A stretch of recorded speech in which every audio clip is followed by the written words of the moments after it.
बिस्मिल्लाहिर्रहमानिर्रहीम। अस्सलाम वालेकुम dear students, welcome to my channel. आज हम करेंगे स्टार्ट 408 के next lecture number 11 and lecture number 12। I hope so के पिछले लेक्चर्स आपको अच्छे से समझ आ गए होंगे और आपने पूरा लेक्चर देखा होगा। अगर उसमें कोई भी कन्फ्यूजन हो या कोई भी कन्फ्यूजन हो और आपको कुछ समझ ना आ रही हो तो आप बेशक पूछ सकते हैं, कमेंट बॉक्स में पूछ सकते हैं या व्हाट्सएप पर ज्वाइन कर सकते हैं या मुझे मेल कर सकते हैं। इंशाल्लाह मैं पूरा रिप्लाई करने की कोशिश करूँगी। तो चलिए स्टार्ट करते हैं। स्टार्ट करने से पहले एक छोटी सी रिक्वेस्ट, अगर चैनल पे न्यू है तो चैनल को सब्सक्राइब कर दीजिए और लेक्चर को पूरा देखिए और शेयर कीजिए ताकि सबकी हेल्प हो सके।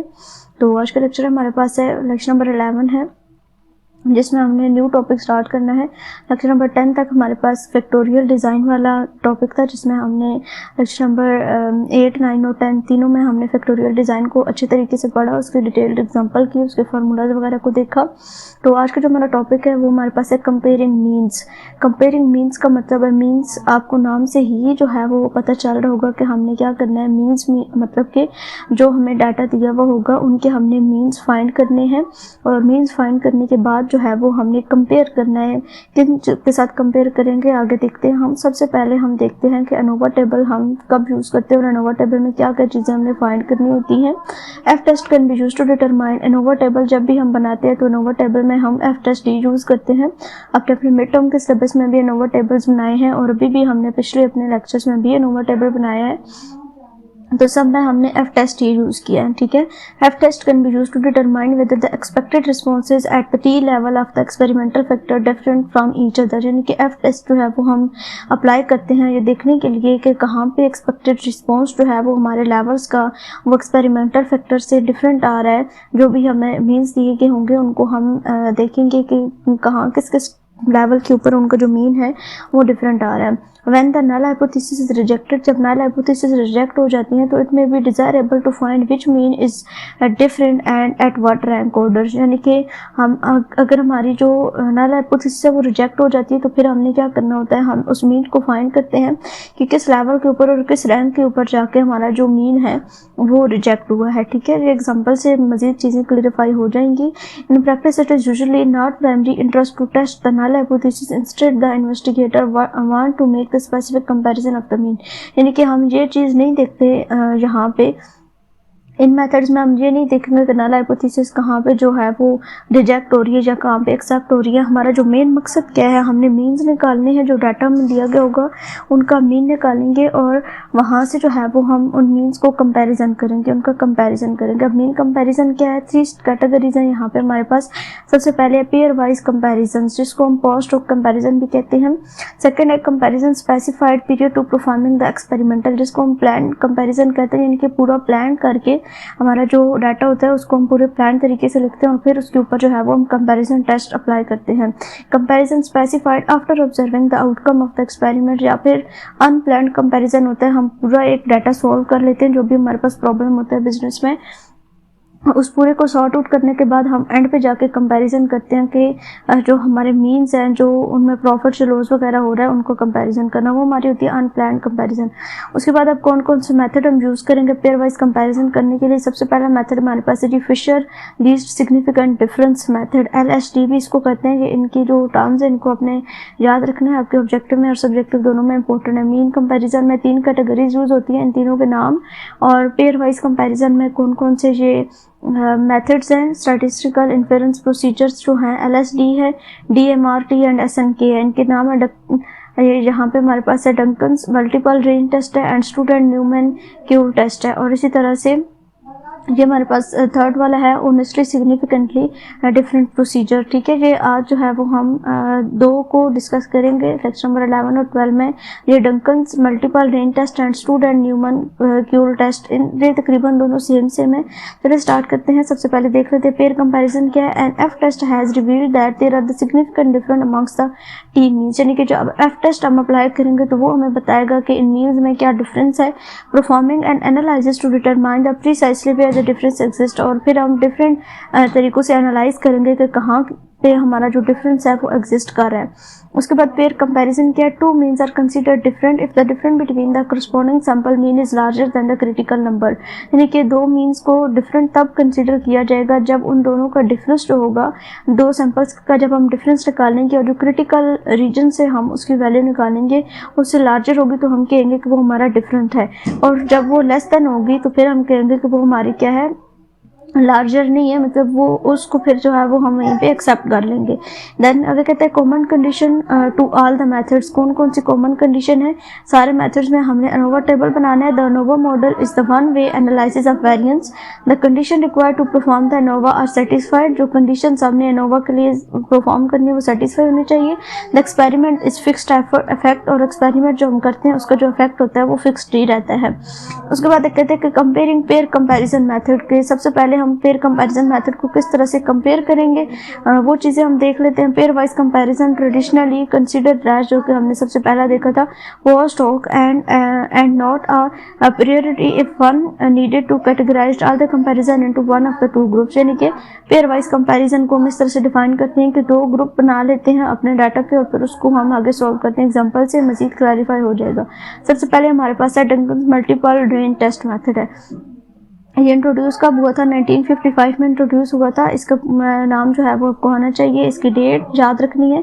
ऑब्जेक्टिव में multiple range test for the comparing all the pair of sample means, तमाम जो हमारे सैंपल मीन्स होते हैं उनके डाटा को कंपेयर करने के लिए जो है वो हम डंकन्स मल्टीपल रेंज टेस्ट जो है उसको यूज़ करते हैं। ये किसके ऊपर जो है वो बेस होता है, ये हमारे पास होता है स्टूडेंटाइज्ड रेंज टेस्ट, जिसको हम इस तरह से डिनोट करते हैं Q into P V, where P हमारे पास क्या है, P is the number of the step है between two means being compared, जो दो मीन्स हम कंपेयर कर रहे होंगे उनके दरमियान जो नंबर ऑफ स्टेप्स है वो हमारे पास होगा P, और V हमारे पास क्या है, वो हमारे पास डिग्री ऑफ फ्रीडम होगा जो हम आगे देखेंगे। But the values of Q into P V, वो हमारे पास क्या, for appropriate value of P and V are obtained from the Duncan's table for the significant ranges. यानी कि डंकन्स टेबल से हम इनकी जो है वो रेंजेस निकालेंगे, आगे बताऊंगी। जैसे कि हम एनोवा वो एफ टेस्ट जो हमारा टेबल होता था, एफ स्टैटिस्टिक में जो टेबल हम यूज़ करते थे, सेम इसी तरीके से यहाँ पे भी जो है वो हम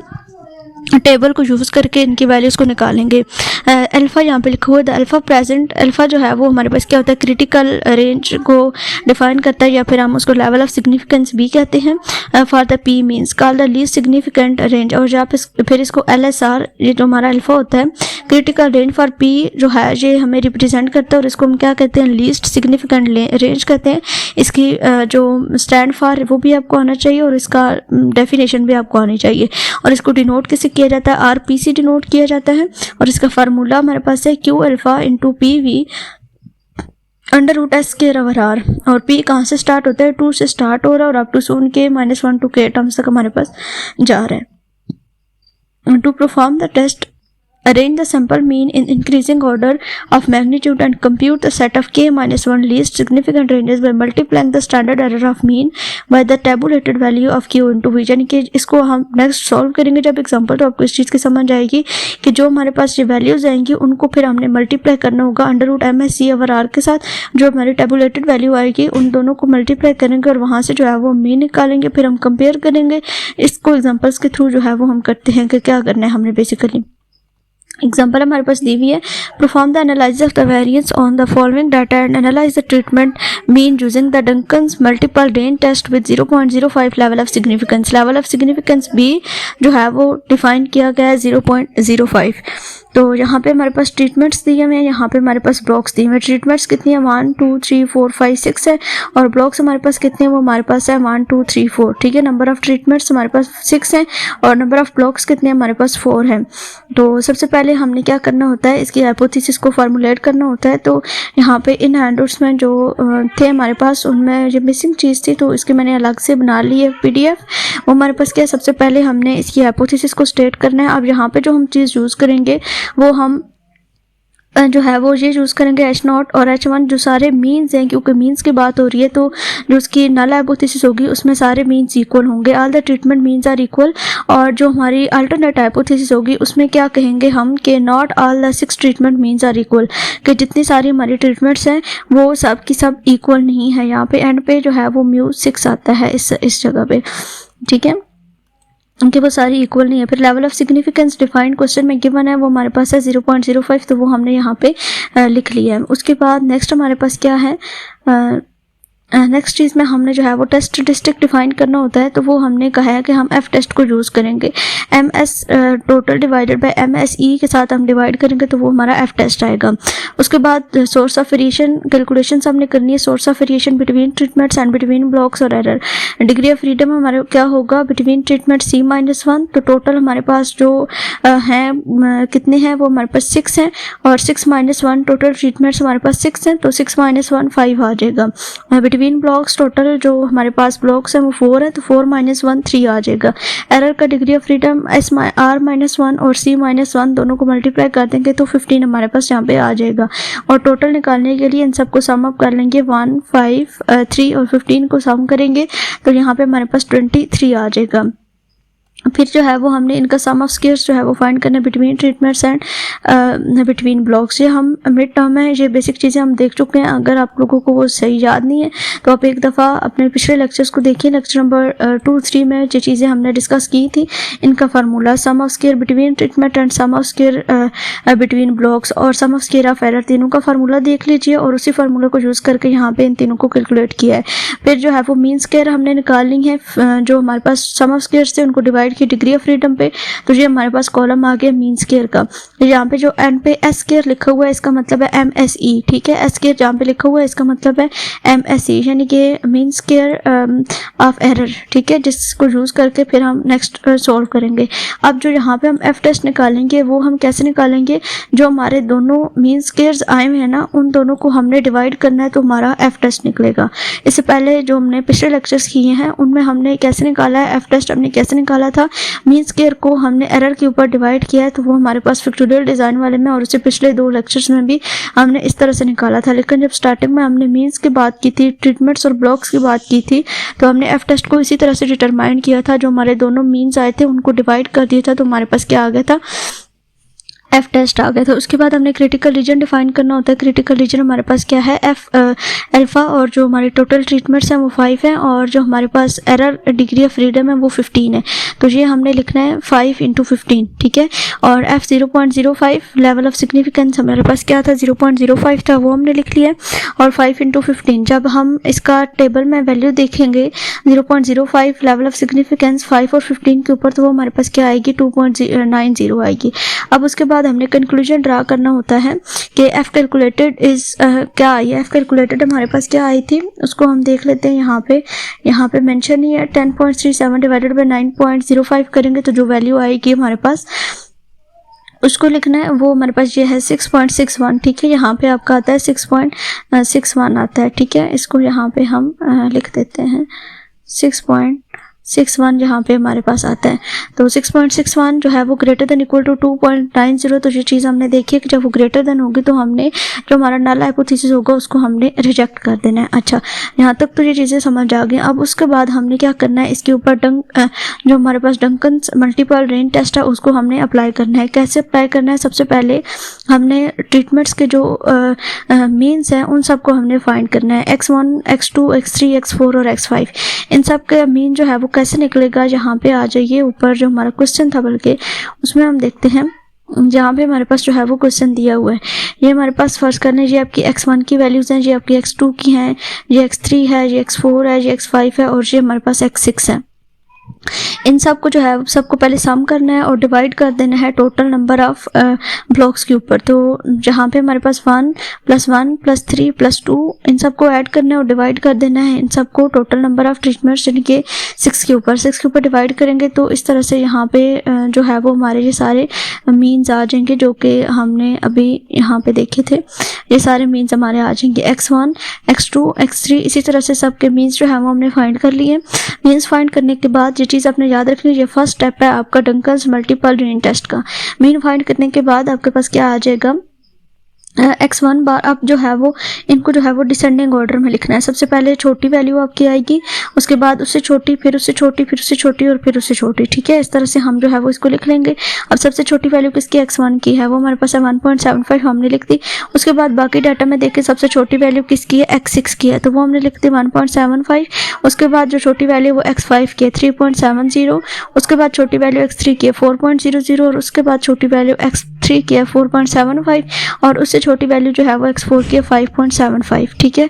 सॉरी, बड़ी वैल्यू, इसको हम जो है वो डिसेंडिंग ऑर्डर में लिख रहे हैं, तो छोटी वैल्यू से हमने बड़ी वैल्यू की तरफ जाना है, ठीक है, असेंडिंग ऑर्डर में बल्कि हम इनको लिख रहे हैं, ठीक है।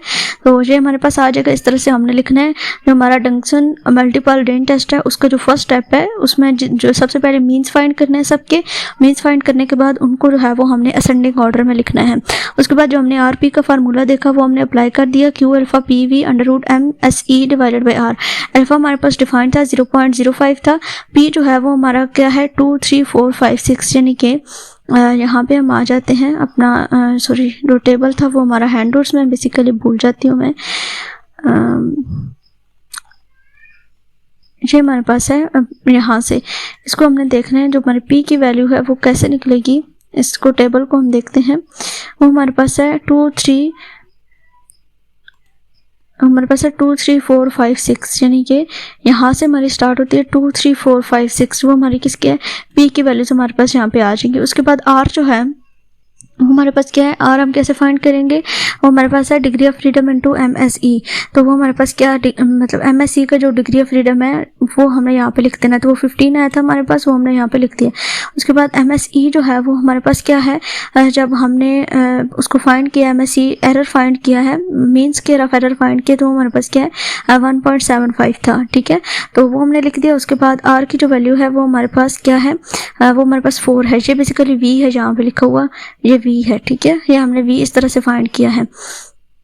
तो आर हमारे पास क्या है वो 4 है, ठीक है, यानी कि 4 हमारे पास ब्लॉक्स थे ना, तो आर इक्वल टू क्या आ गया 4 आ गया। अब इसको हमने फाइंड करना है पहले √MSE ओवर आर।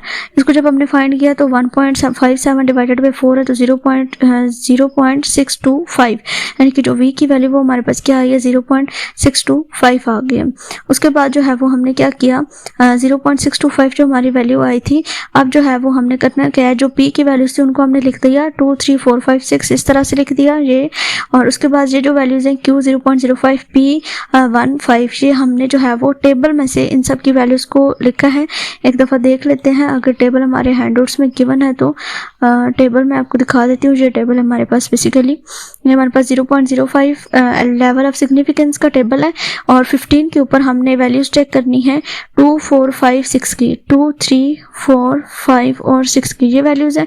और यहाँ से जो है वो हमारी ये वैल्यूज आ जाएंगी जो कि हमें चाहिए हैं, ठीक है, जो हमारी समय चाहिए 0.05 पे वो क्या है, ये है 3.01, 3.16, 3.25, 3.131 एंड 3.36। तो ये वैल्यूज हमारी यहाँ पे लिखी हुई है 3.01, 3.16, 3.25, 3.31 एंड 3.36, ये सारी वैल्यूज आ गई हैं यहाँ पे। और उसके बाद जो है ये जो RP है ये हमारा कैसे निकलेगा, जो हमारी यहाँ पे जो हमारी ये वैल्यू आई थी इसको हमने मल्टीप्लाई कर देना है 0.0625 को इन सब वैल्यूज के साथ हमने मल्टीप्लाई करना है। तो हमारे पास जो RP की वैल्यूज है ये सारी की सारी आ जाएंगी। जैसे कि हमने RP का फार्मूला देखा था कि हमने Q alpha into P into V को हमने मल्टीप्लाई करना है किसके साथ, इसके साथ √MSE डिवाइडेड बाई 2 के साथ। तो MSE डिवाइडेड बाई R की वैल्यू जो है वो हमने फाइंड की 0.6265 थी। तो इन वैल्यूज़ को जो है वो जब हम इनके साथ मल्टीप्लाई करेंगे तो हमारे पास ये सारी की सारी वैल्यूज़ आ जाएंगी।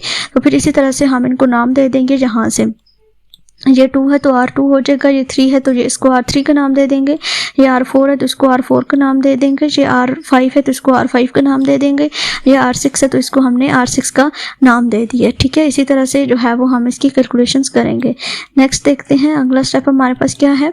उसके बाद जो है वो हमने सारे मीन्स लिख लेने जो कि हमने फाइंड किए थे, जिस तरह से उनको असेंडिंग ऑर्डर में लिखा था। पहले x1 था, फिर x6, x5, x2, x3 और x4।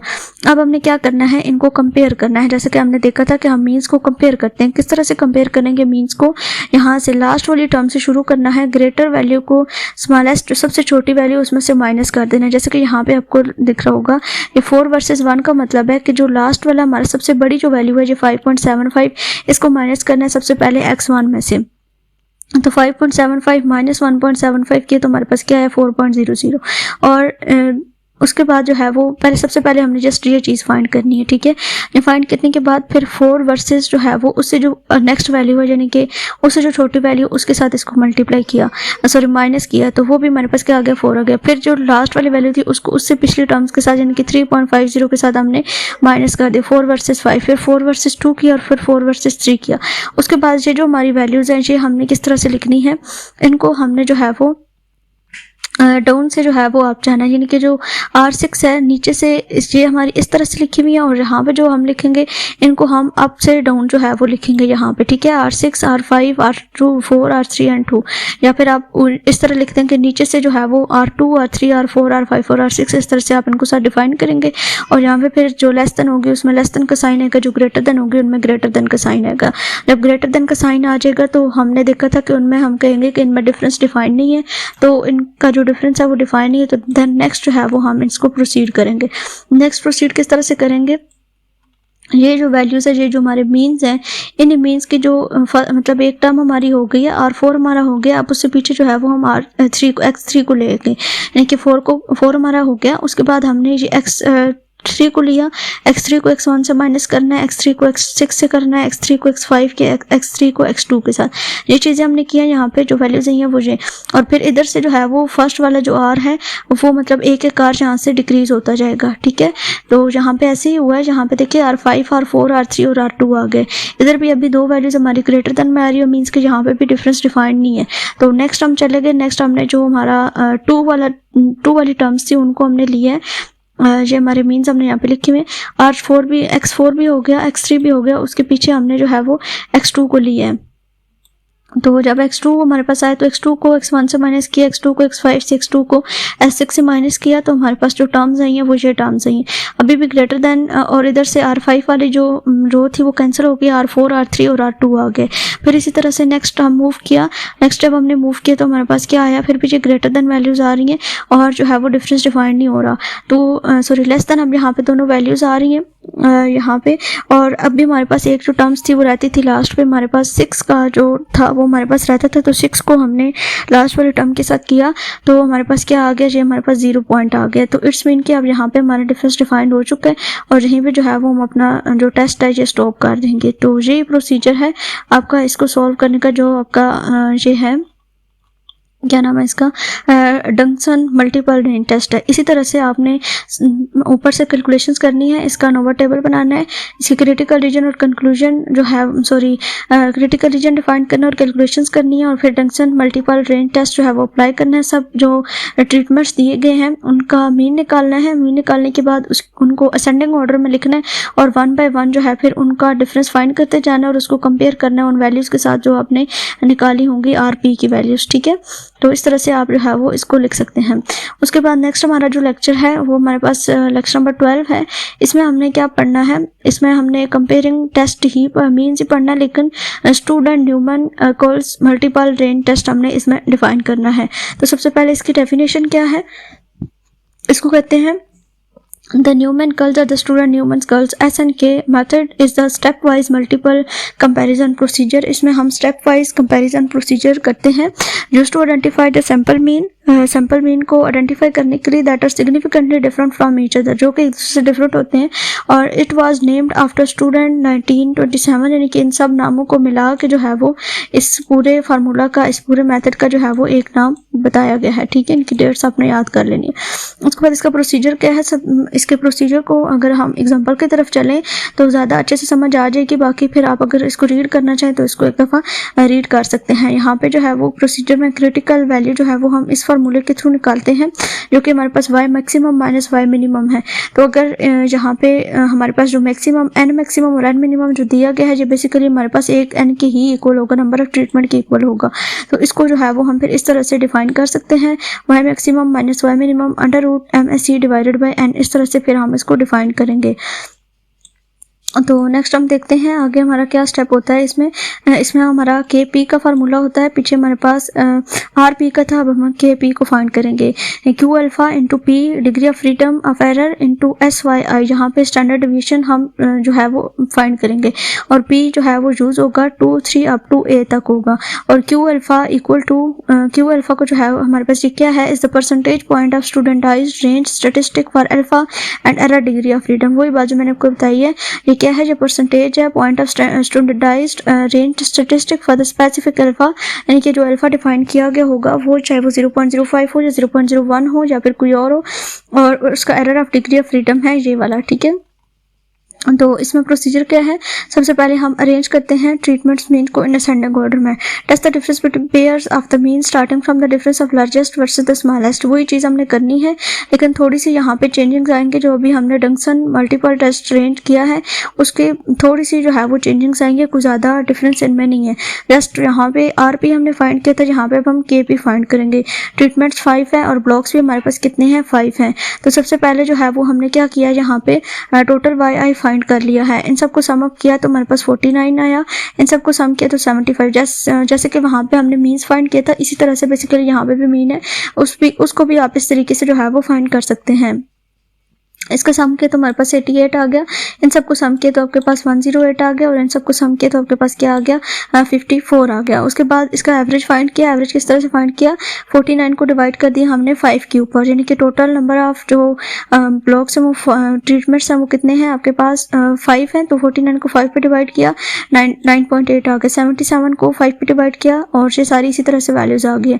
इन सबको सम ऑफ किया तो 376, और इन सबको सम ऑफ किया तो हमारे पास क्या आ गया, 15.06 आ गया। उसके बाद सेम इसी तरह से यहाँ पे जो है वो इसका एनोवा टेबल बनाया between group with in group. ये इसके सम ऑफ स्क्वायर्स हैं, और जहाँ पे डिग्री ऑफ फ्रीडम्स हैं ये मेन स्क्वायर्स हैं। सम ऑफ स्क्वायर्स को डिग्री ऑफ फ्रीडम पे डिवाइड किया तो मेन स्क्वायर आ गया, और इन दोनों को डिवाइड किया तो आपके पास क्या आ गया, इसका एफ स्टैटिस्टिक आ गया। Null hypothesis of the equation equal average all cotton percentage is rejected as P value is the quick लो।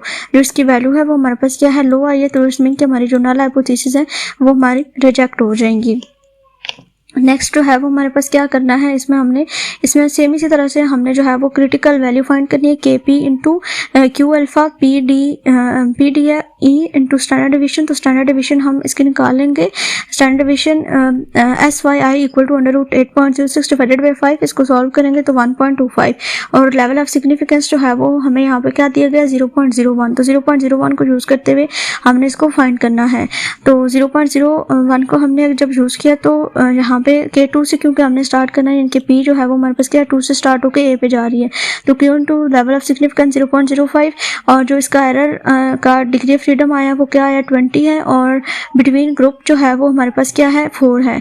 तो उसको जो है वो हम यूज़ करेंगे 2 to 20 पे, फिर इसी तरह से 3 4 5, यानी कि बेसिकली यहाँ पे P यूज़ हो रहा है, तो P मीन्स के P की वैल्यूज़ हमने यूज़ करनी है, ठीक है। तो 2 3 4 5 को सब की वैल्यूज इस तरह से हमने पीछे डंक्सन में देखी थी। इसी तरह से इसके जो टेबल है वो 0.01 वाले टेबल में 2 to 20 के ऊपर हम जो है वो इसकी वैल्यूज़ को देखेंगे और मल्टीप्लाई कर देंगे इसको स्टैंडर्ड डिवीजन से 1.27 के साथ, और उनको मल्टीप्लाई करने के बाद हमारे पास जो है वो इसकी ये सारी इसके आंसर आएंगे।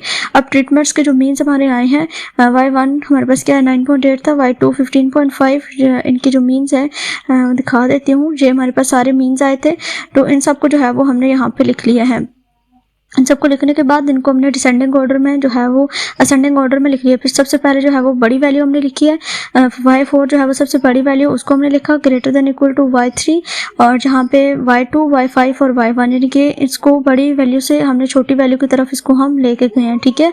तो डिसेंडिंग ऑर्डर में लिखने के बाद इसको फिर हमने इसी तरह से इसके मीन्स को भी कंपेयर करना है जैसे कि हमने किया था पिछले मेथड में, यानी कि लास्ट वाले से शुरू करना है, यहाँ से फर्स्ट वाले से हमने शुरू करना है, वहाँ से हमने लास्ट से शुरू किया था।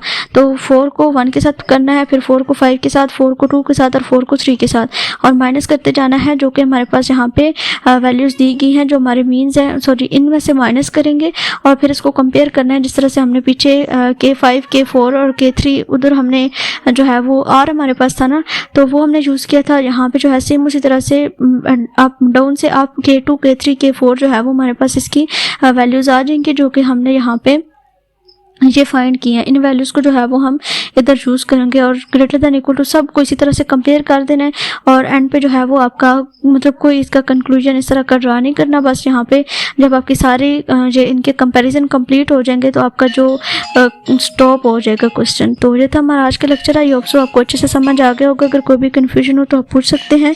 मिलेंगे अपने अगले लेक्चर में, तब तक के लिए अल्लाह हाफ़िज़।